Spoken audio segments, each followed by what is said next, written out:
حضرت محمد صلی اللہ علیہ وسلم کا ارشاد ہے کہ جس شخص کو کوئی بھی ضرورت پیش آئے، دینی ہو یا دنیاوی، اس کا تعلق مالک الملک سے ہو یا کسی آدمی سے، اس کو چاہیے کہ بہت اچھی طرح وضو کرے، پھر 2 رکعت نماز پڑھے، پھر اللہ جل شانہ کی حمد و ثنا کرے، اور پھر درود شریف پڑھے۔ اس کے بعد یہ دعا پڑھے تو انشاءاللہ اس کی حاجت ضرور پوری ہوگی، اس کی ضرورت ضرور پوری ہوگی۔ یہ حدیث شریف میں آتا ہے۔ دعا میرے ساتھ پڑھ لیجئے۔ لا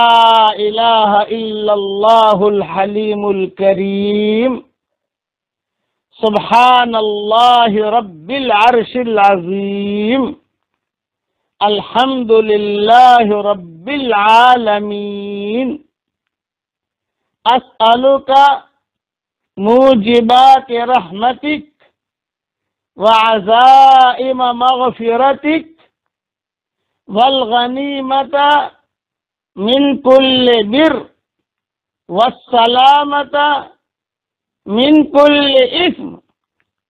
لا تدع لی ذنبا الا غفرتہ یا ارحم الراحمین، ولا ہما الا فرجتہ، ولا حاجتا ہی لک رضا الا قضیتہا یا ارحم الراحمین۔ یہ حدیث شریف میں حضور صلی اللہ علیہ وسلم نے دعا کی قبولیت کا یہ وظیفہ بتایا ہے۔ صلاۃ الحاجت اسے کہتے ہیں۔ علماء نے لکھا ہے اللہ تعالیٰ سے حاجت نماز کے ذریعے طلب کی جاتی ہے، اور پہلے لوگوں کو جب کوئی حادثہ پیش آتا تھا وہ نماز ہی کی طرف متوجہ ہوتے تھے۔ جس پر بھی کوئی حادثہ گزرتا وہ جلدی سے نماز کی طرف رجوع کرتا۔ اچھا، اب لیکن نماز کیسی ہونی چاہیے؟ خشوع خضوع والی نماز ہونی چاہیے۔ اس کے لیے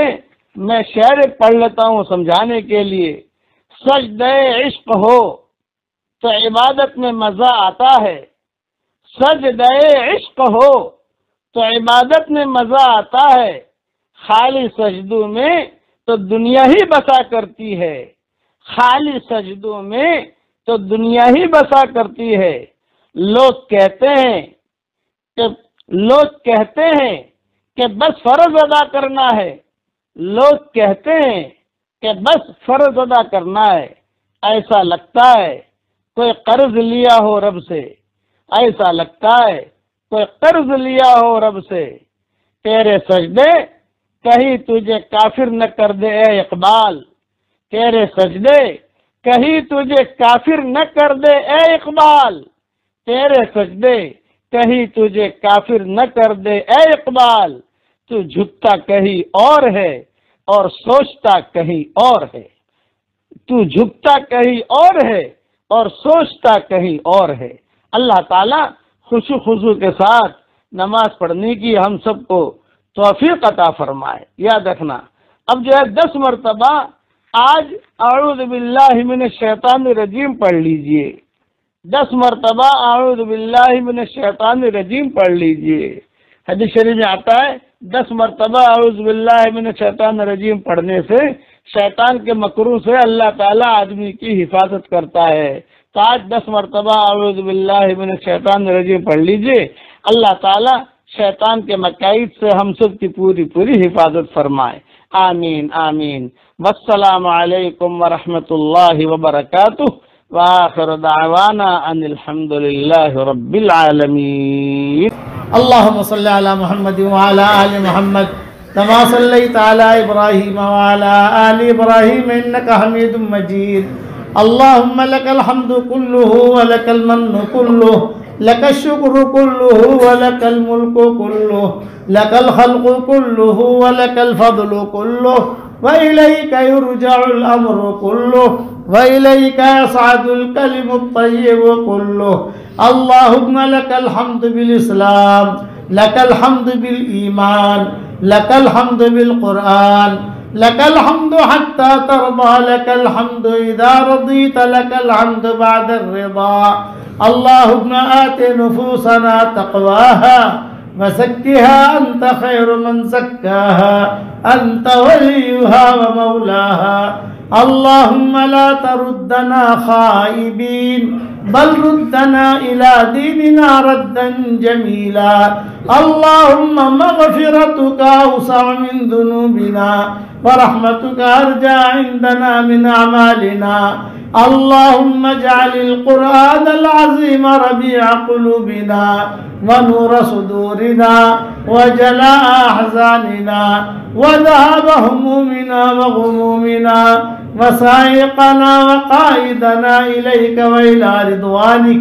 وإلى جناتك جنات النعيم اللهم اجعلنا ممن يقرأ القرآن فيرقى ولا تجعلنا ممن يقرأ القرآن فيشقى اللهم اجعل ثارنا على من ظلمنا وانصرنا على من عادانا ولا تجعل مصيبتنا في ديننا ولا تجعل الدنيا أكبر همنا ولا مبلغ علمنا ولا إلى النار مصيرنا ولا تسلط علينا بذنوبنا من لا يخافك فينا ومن لا يرحمنا اے اللہ ہمارے گناہوں کو معاف فرما اے اللہ ہماری خطاؤں سے درگزر فرما اے اللہ پورے تالی پورا والوں کو قبول فرما ان کے قرب و جوار والی بستیوں کو قبول فرما جتنا مجمع آیا ہے ان سب کو قبول فرما اے اللہ میری تشکیل پر جو روزانہ 100 مرتبہ سورہ اخلاص پڑھنے کی عادت ڈالے اے اللہ اس کی ساری دعاؤں کو قبول فرما اس کی ساری پریشانیوں کو دور فرما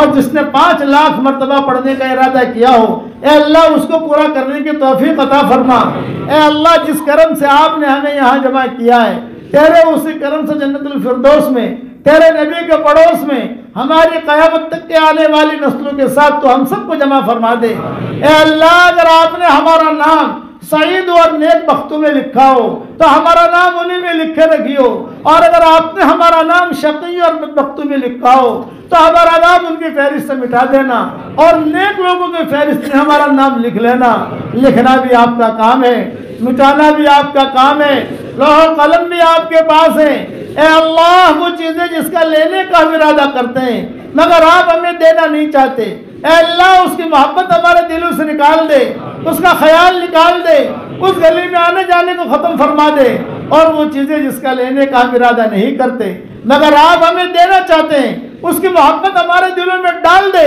اور اس گلی میں آنا جانا عافیت سے ہمارے لیے آسان فرما دے اے اللہ ہم سب کی جھولیوں کو ہدایت سے بھر دے